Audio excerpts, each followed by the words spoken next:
All right, so let's kick things off.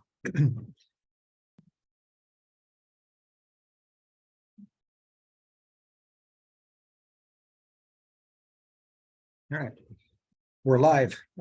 So this afternoon's patient is Annie Wilkes from Stephen King's Missouri. Where would the group like to start? Probably Annie. What did you observe? So she fits the quote like the serial killer, the prototype of the angel of death, which is kind of serial killer that they're often medical professionals. They kill their patients usually. And there's like a few subtypes, I think, but she's the one where like she directly induces them and like saves them. Apparently it's called the malignant hero. I'm sorry, The malignant hero. Malignant I don't hero, know if okay. it's like an official term for it, but it kind of fits, I think, the description. Is there evidence that she saves them? That's true. There's no evidence that she says it, but I think the part where she like does them harm is I guess for the case of for Paul, she does quote save him like, in a way. Or like she I assume she caused the crash somehow and then like nurses him back to health, kind of that kind of mindset, I guess, is consistent. But Is everybody okay with the idea that Annie Wilkes caused Paul Sheldon to crash? Anybody have concerns about this? I thought about it, yeah. No. Yeah. But she did, well, she knew about the Dom Perignon. I feel like I would have moved past when they moved to the town that he like does. But she said that he's been following it. Yeah, she Yeah. said she's been following him and she knows like his patterns of like when he writes his books, he goes there and he's very superstitious. He only brings like one copy and then he has like a ritual. So I think she's like, it's hard to say because there's a lot of, it's like, okay, she has a lot of elements of things going on. One, she's like this kind of like unhealthy obsession with him. She like has a shrine, kind of like of him and his like books in her house. And then there's also like her extreme move ability from like very like doting and wanting to like take care of him. And then like that met with like when he meets her with some sort of rejection that goes against her plan, like these very like aggressive, agitated states. Then she also goes through like a depressive lull in the movie when like she realizes that like the love is unrequited. And yeah, so just a lot of different features of potentially different like conditions. So Yeah. I don't know if she caused the accident per se. I think it may be safer to assume that she was following him and like stalking him almost like a predator would do his or her prey. It's hard to say what was going on in her head. Maybe there was an instance where she would want to like kidnap him or do harm to him or try to entangle her way into his life. But I don't think that she necessarily caused the crash to begin with. I don't think you can do it out there. No. Yeah. I guess my thing was that it for this to happen while she was there in this isolated in an isolated place, I guess I just kind of, and also with the other kind of violent behaviors that she exhibits later, I didn't put it past her that she kind of could have caused it. Maybe maybe not cause it in the sense of like cutting, the brakes or that kind of thing, but like it's like a wintry mountain road or something. I don't know. Maybe that part wasn't super clear, but I just didn't put it past her, I guess is the more clear. Understood. Yeah. So we know that she is following him. We know that she is stalking him. The rate of speed he's going, I don't know if we can take her literally with regard to his having left that hotel. Which that then means that if he does get into a crash and it is not because she sabotaged the road, it's just circumstance then that on this huge farm, she happens to be right where she is to save him around that curve. Right. So it may be a little bit more of a stretch to think that she didn't sabotage the road than to believe she did. And in the play, and I haven't read the book, but in the play, she sabotages the road. And I've been led to believe that the play is actually based on the book. So not having read the book, I assume that in the book, she actually does sabotage the rain. She causes the crash. We have to check that. Nonetheless, it looks like she is playing the part of the malignant hero, Angel of Death. However, there might be evidence to suggest that it's much more complicated than that. And what evidence might, I think, put a little bit of a wrench into the Angel of Death theory.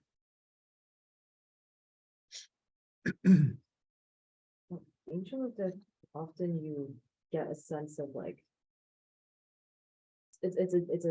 She has like a specific purpose in mind, I think, especially kind of towards the end with him writing, like rewriting the story. I think Angel of Death is more like you derive either pleasure or some sort of like satisfaction from like saving people or ending their like Suffering. pain. So I don't know if she has like that kind of motivation. It's more like she has like a different kind of motivation, which might. Was it also like attached to the infant death, like the child that's in the hospital? That part I think is a little bit more consistent with the Angel of Death kind of prototype. If there's evidence to suggest that the infants are ill and otherwise would have suffered a debilitating demise. I don't know if we have that information, but that's certainly information that we would need. But there's also one other piece of information along these same lines that we're missing that I think again goes kind of against her deriving pleasure from relieving other suffering, therefore causing the suffering or I should say, accelerating the suffering.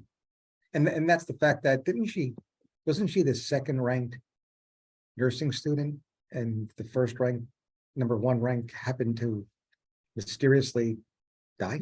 Yeah, So I'm not so sure that's consistent with the motivation we see playing out. So it's a little bit open-ended here. There might be much more to this than that, just her being an angel of death. Now, again, this angel of death, you are correct, is not a diagnosis. It's a subset of another clinical term, which itself is not a diagnosis, and that's psychopathy. Right? The diagnosis, though, is antisocial personality. And for all intents and purposes, individuals with psychopathy have antisocial personality. The opposite is not true. Not everyone with a mental illness, not everyone with this mental illness called antisocial personality disorder has psychopathy. What differentiates the two? Psychopathy, generally speaking, is considered to be a more severe form of the mental illness. How do we qualify more severe form? Usually there are some characteristics.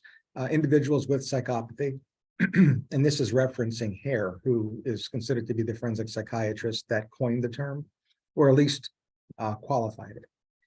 I'll post the actual diagnostic criteria that he uses to diagnose psychopathy. Again, not a true medical diagnosis, that are in addition to the signs and symptoms that define antisocial personality disorder. I'll post that on Instagram following our discussion today.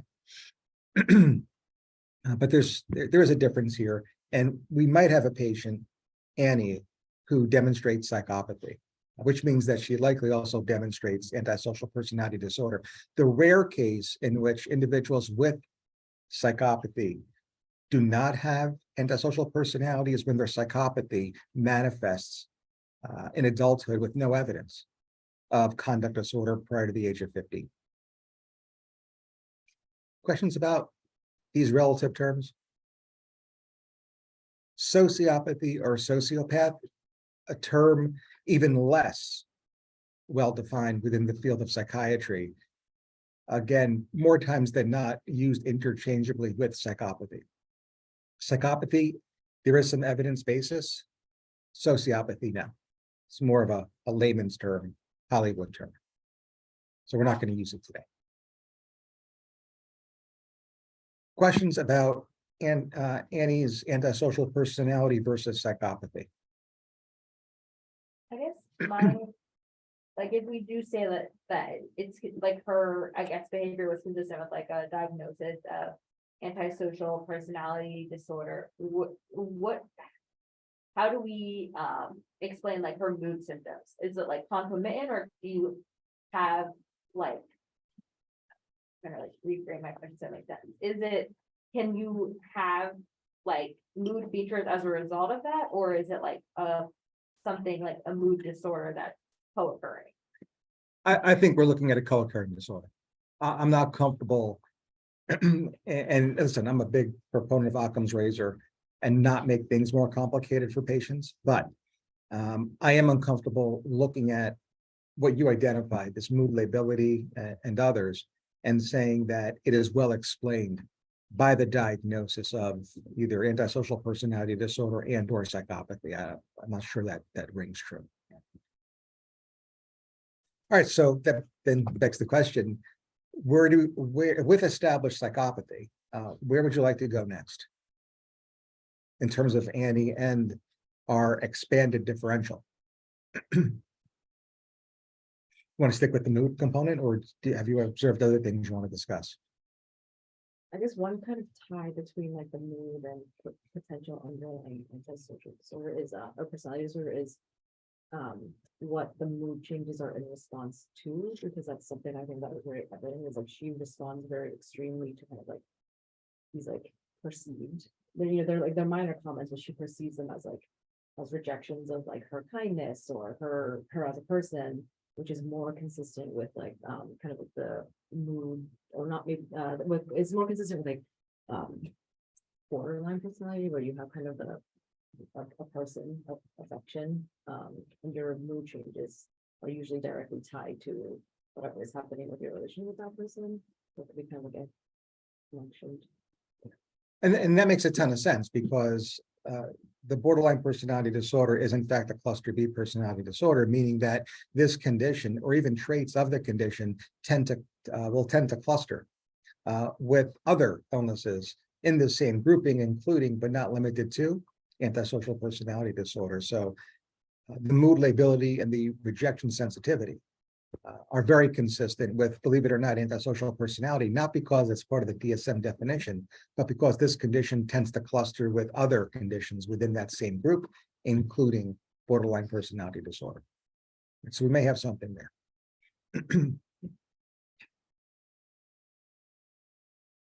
Any other evidence then of in support of borderline personality? There's a couple of directions we can actually go here.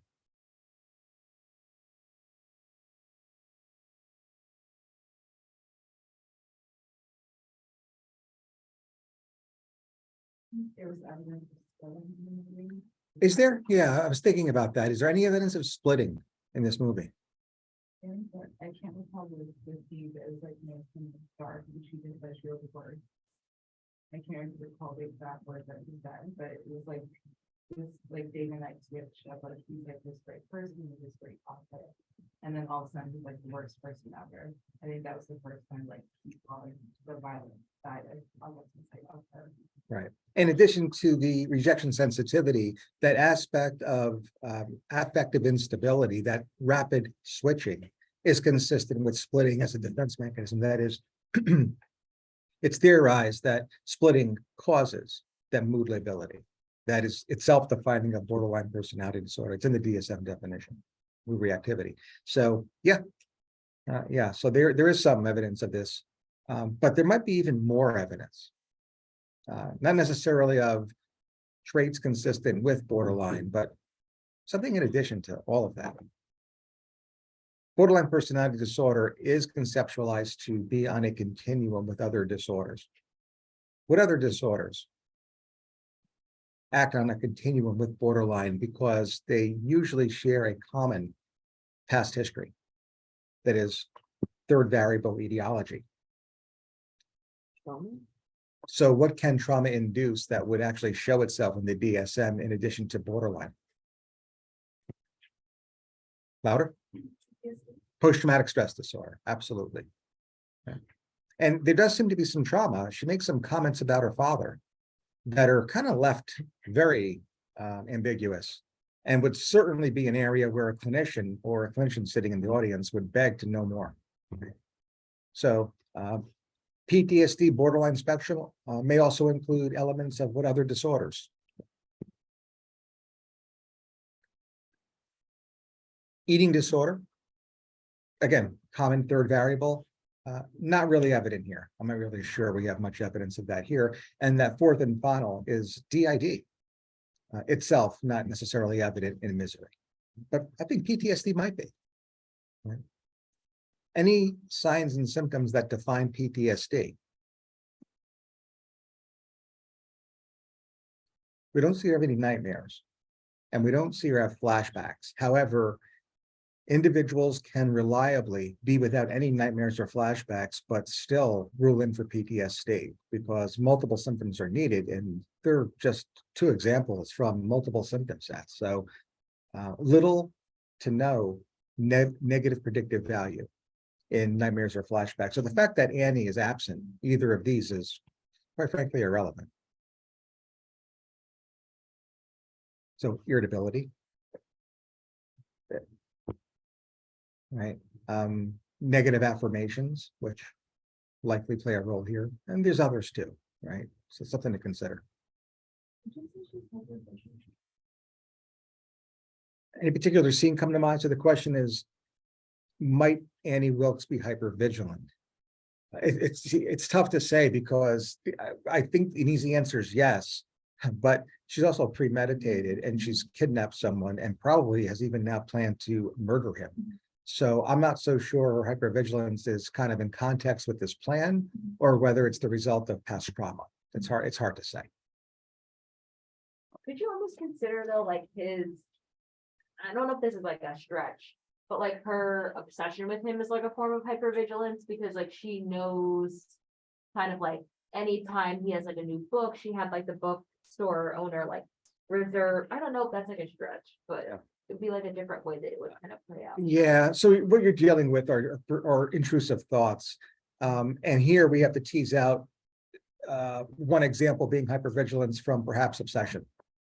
I think, at least at first glance, the answer is not quite, because we do need to tease those out. And while I do agree she is obsessed with this author, I don't know if I would necessarily call that or label that hypervigilance. Hypervigilance is more of the head being on the proverbial swivel because of you believing there might be imminent danger.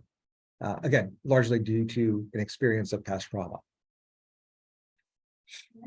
Much to play down how this really counts, but when she knows that he's been out and most because of the payment, if the election has been moved, is that hypervigilance or is that? Again, it's certainly consistent with PTSD. And again, I think we're being a little nitpicky in terms of trying to put a artificial label on these thoughts that we're now identifying.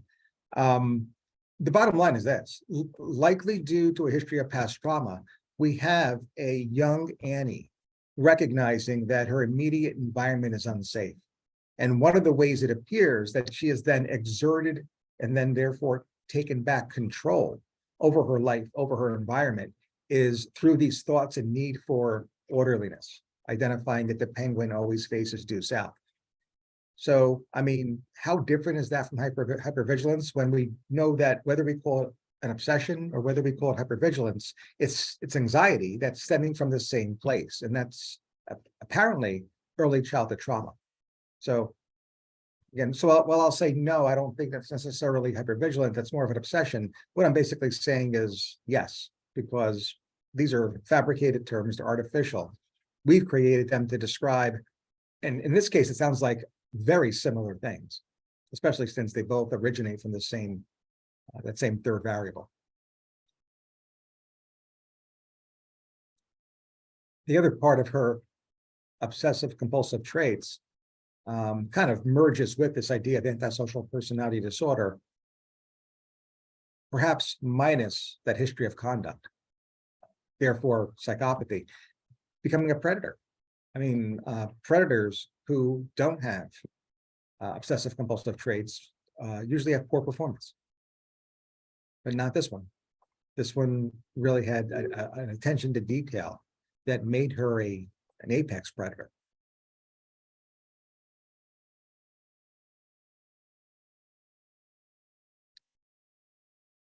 Any other thoughts here? And then, of course, the other depressive signs, we actually see her tearful, especially when it's raining. Would be consistent with the prior history of trauma as well. So very high comorbidity between post-traumatic stress disorder and major depression for obvious reasons. So again, not necessarily out of context. I did notice something, and I'm wondering if I'm the only person that thought this about it, but, Annie, like, there's like a brief scene where Annie's like lying in bed, it's like her bedroom. My kind of like initial impression of it was that her bedroom was very like childlike, almost like she's like lying in bed eating chips or something, like it was very like childlike, and I think there was like I feel like it was a twin size bed.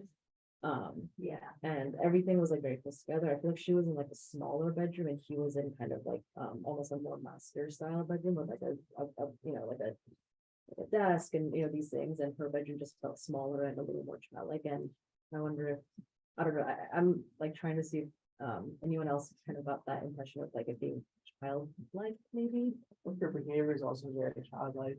Like, it's not just the bedroom, like whenever he tells her something she wants to hear, just like as you tell a child, they get like very happy, like very excited to now do that thing. Or when they get told something they don't want to hear, they throw a temper tantrum.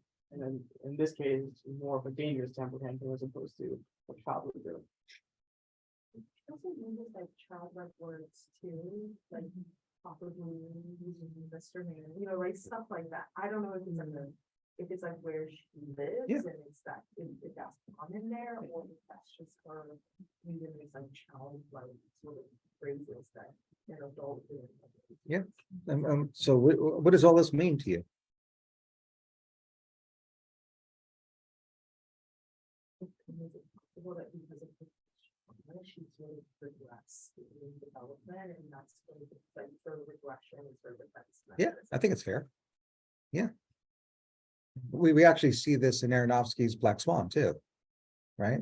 I mean, when we look at Nina's bedroom, it's like a 4-year-old's with little stuffed animals. And very similar here. Now, and interestingly, Nina's post-traumatic stress is expressed, phenotypically expressed through eating disorder, right? Black Swan is about anorexia nervosa. In this case, we have the same trauma and probably from the same character, Dad, that is manifest, phenotypically expressed through borderline personality. Those are like regression and fixation without knowing what like full history of this character previous, how would you differentiate with that? So we be on the history of when she displayed these behaviors first, like can we determine if it's fixation or regression? Oh, yeah, I mean, fixation, we'll reserve that term. And again, these terms are very closely related. But the idea for fixation is not a defense mechanism. Fixation is a deficit. It's an adverse outcome. An individual is stunted in their usually emotional development. Regression is the defense mechanism where an individual who is chronologically older, probably due to stress, resorts back to that experience. Yeah, so it's related terms, but one is a defense mechanism, fixation is not. And I think the other part that you identified, I think Paul is in her father's bedroom. You noticed it was a bigger bedroom. Hers looks like it's untouched since 30 years prior. And I'm just wondering if Paul, this father figure, this person that she's looked up to, this idealized dad, is actually occupying her father's bedroom.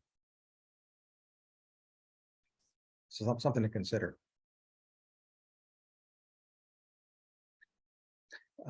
Being an idealized father figure, we could then see how when she has perceived rejection, she will regress back to that primal rejection of when her father demonstrated to her that he was less than perfect. Right? As children, we grew up idealizing our parents, understanding they are perfect until one day they demonstrate that they're not.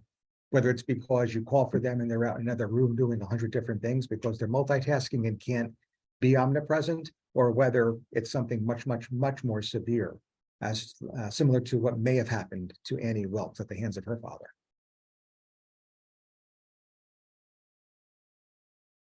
it's part of the past psychiatric history. That certainly may or may not be true, but the only way to find out as a clinician whether or not it does exist is to inquire about it. So this is all speculative, things that we're discussing in the context of trying to understand the behavior that Annie presents to us that we observe. No clinician would watch this movie and think not to, or perhaps even avoid asking these questions. Very difficult questions, but questions that we would ask nonetheless. Other observations?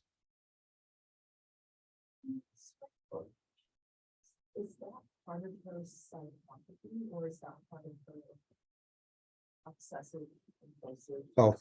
Okay. Both. But it just seems like for someone who's as smart as she is to get away with all these things that she keeps this like token. The that trophies. could be the Yeah. lead, you know, if that moment could be the evidence that they need to, you know. But how many times have we heard this in true crime stories, right? Where people who are incredibly intelligent keep trophies. And some of whom actually test IQ 170. Keep trophies.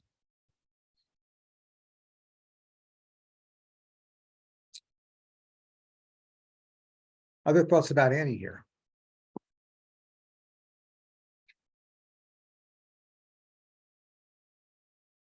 I guess I was just trying to like understand more of like her, like the extent of her like identification with Misery, the character.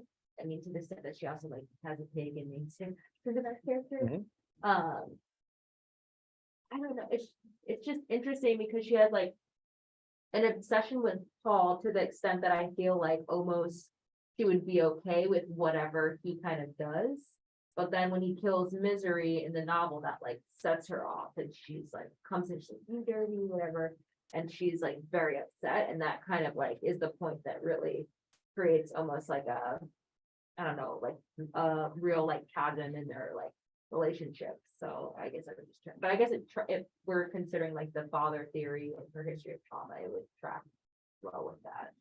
Yeah, Paul represents both an externalized and an idealized father figure as well as the idealized lover too, which gets this incredibly Freudian, right? Because when Annie was young, Sigmund Freud would say that the first model of what the opposite sex would do and should do would be from her father, right? Again, very Freudian.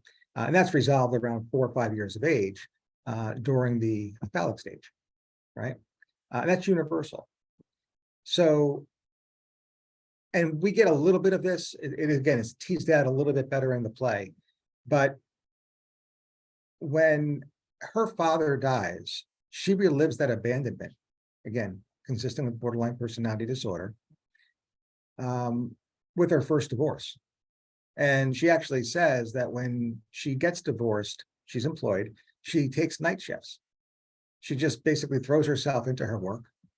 And because they are night shifts, she's able to have substantial free time where she really just gets lost in this fantasy world that is built by the creator, right? The dad figure. And that's Paul Sheldon, the author. So she quickly identifies with Misery. And the fact that he kills Misery off, now present day, albeit 1990, she now has another perceived or perception of abandonment, replaying the trauma of the divorce, replaying the trauma of her father's death. In this case, and this is very similar to a Fatal Attraction, I believe in 1987-ish, where Glenn Close's character, upon the death of her father, mourns the death of one of the people closest to her, who also happens to be her predator. And do you embrace the fact that your predator's dead, or do you mourn the fact that your dad is dead? And obviously, answer is both. That's ambivalence. We might be seeing that played out here, replayed when she gets divorced, because there might be evidence to suggest that her husband is also abusive. There's a reason why they got divorced. And now she has another perceived abandonment. And this time she has made her mind up that my dad's not going to do this to me a third time. This is one that's I'm not allowing to get away. So Paul has no clue what he's in for. No. we also brought up an interesting thing, if there's like an element of, her identifying with Misery, it's also interesting then that she names like a pet pig Misery, because then that, if she's like attributing, a pig, which is kind of, I mean, as pets, and I've heard that they're, very adorable and cuddly and stuff, but like, like the more common kind of connotation with pigs is, it's, they're like dirty or, like fat or whatever kind of those negative connotations are. It's like if she has, that, then that's also kind of consistent with the history of trauma, like low self-esteem or like the image of her like kind of eating chips on her bed with a pig named Misery, like those things all kind of go along Mhm. with the idea that she had a traumatic childhood. I agree. There's also, I don't know, there was like a symbolism in that she dies. Like with the statue of the pet pig, right? Like that's what he bashes her head in with. It was the statue of the pet pig named Misery. So in like a sense, it's like Misery killed him. I don't know, that's kind of. Oh, yeah, no, I think that, I think there's intended symbolism. Oh, yeah. Yeah. Why are we not discussing delusional disorder when it comes to Annie Wilkes? Remember that we had reviewed this before. There are 5 themes, otherwise subtypes of delusion. That's JPEGs, jealous type, persecutory, erotomanic, grandiose, and somatic. Now, I think Annie, if we're to consider this, might be mixed type, meaning that she demonstrates multiple. There might be a sense of erotomania here. Of course, that delusion, that breach in reality testing is actually contested and confronted. Yeah. And she kind of addresses that when she says, and I have to paraphrase, I don't know the exact quote, but you'll never know what it's like, or for someone like me to be in love with someone like you, or something along those lines. Yeah. Basically, Paul's arriving just allows for the subconscious to come to the conscious level for her, right? She has to confront that erotomania, that erotomanic delusion. And then the other one is actually manifest. That is the other theme of delusion is manifest when it is raining. She comes in, she is depressed. And then soon thereafter tells Paul that she had a revelation, she spoke to God. And God told her why Paul presented to her farmhouse that day, because he told me to help you write your next novel, right? So I assume that she's not speaking in metaphors here, and that she truly believes that she spoke with God, and that would be the grandiose type of delusion, along with erotomania, maybe delusional disorder, mixed type. Okay, something that I had considered earlier was a potential, if we're thinking future of the diagnosis, like schizotypal with like an overlying like frank schizophrenia, like that goes into kind of psychosis, because I think her obsession with like characters to the extent that she has them, which is like shrine and all this stuff, is sometimes seen. I don't think she behaves particularly oddly, but like just kind of that extreme level of obsession with like a fictional character and like the level of identification and that kind of thing, it might be consistent there. And then but like I think schizotypal can be diagnosed before sometimes like frank schizophrenia occurs kind of, and this could be like an maybe like an episode of almost psychosis when like some of the negative symptoms or like the depressive symptoms we see, and there's like the psychosis component of where like the talking to God or kind of thinking that she can do this to another human being. Looking at the way you explain this, if we investigate and it looks as if there is a probability that Annie Wilkes has a cluster A personality disorder, rule out schizotypal personality disorder. Any evidence of delusion, I would suspect, would be part of a process usually referred to as stress-induced psychosis rather than new-onset schizophrenia. It would be hard to kind of formulate. There's new-onset schizophrenia at this particular age. That'll be very atypical. And there really isn't much evidence of it prior to. She held down a job, although she murdered people. But she was a nurse. And the cognitive deficits that go along with a premorbid history of schizophrenia usually result in downward drift. That is, people have a very difficult time holding on to jobs, much less something as complex and as demanding as being an RN. So probably stress-induced psychosis, if that. How much room do you think there is like for considerations of mania? Because I think at some point when I was watching, I was like, okay, like she's in a very elevated mood. She does have like some of these grandiose thoughts in terms of like thinking that she's gonna save him. They're gonna like write the book together and all these things. And then she becomes like very hostile when he kind of like pushes back on those like kind of goals of hers, and then also like becomes depressed. And I know it was like very short, but in this, I was like, oh, like could she possibly be manic? Yeah, and the answer is yes. So I don't know if I would go so far as to say she's manic, she's depressed, and then manic again, and we're seeing 3 discrete episodes here. I would suggest that we are seeing one episode called mixed episode. Now, I think the DSM-5 may have a little bit of a different vocabulary for it, but it's basically a mixed episode. And the answer is yes, definitely, right? And that's something we have to strongly consider. We were considering major depression, and remember, I framed it as major depression, often being comorbid with post-traumatic stress due to early childhood experiences. Unfortunately, or fortunately, in investigating a major depressive disorder, we would have to first investigate and therefore rule out bipolar. So we'd get there anyway. And what you're actually observing is certainly consistent with bipolar. And oh, by the way, season 2, Castle Rock on Hulu, she has established bipolar. We see the actual, the prequel, if you will, the backstory, past psychiatric history of a young Annie Wilkes, and she actually is diagnosed with bipolar. Yes. Okay, we're 10 minutes to the hour. We're gonna actually cut it off here. Okay. I do have some comments to make immediately following. We're going to be back at 1 o'clock for our case conference.